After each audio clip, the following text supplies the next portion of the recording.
Another Fox News alert, just less than 8 hours and counting down to the big beer bash at the White House.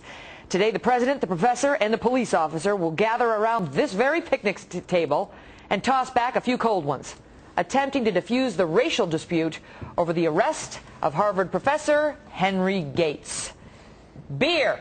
That's where we start in a brand new hour of America's Newsroom on a Thursday. Good morning, everybody. I'm Megan Kelly. And I'm Bill Hemmer. Good morning. It's happy hour somewhere. We know that. I mean, it's not exactly Reykjavik or Camp David, but the so-called beer summit begins in 8 hours. Oh, yeah. And already there's a new controversy brewing over it. Seems some of the U.S. beer industry are hopping mad.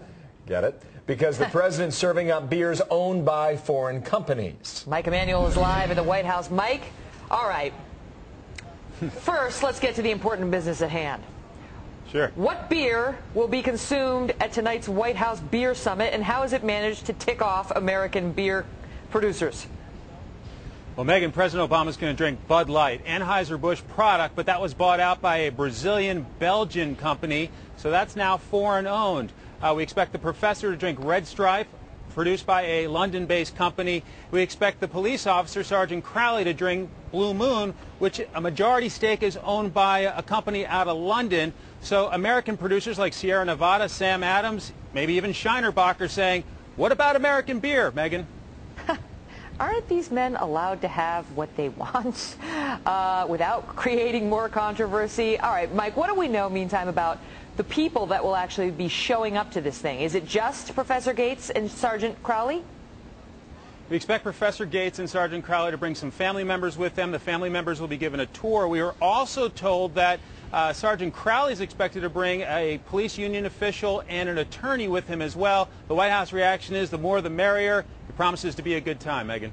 No, it's always more merry when you bring the lawyers. Trust me. And all indications are that these are all strong personalities. I mean, we've seen that ourselves. Professor Gates, Sergeant Crowley, President Obama.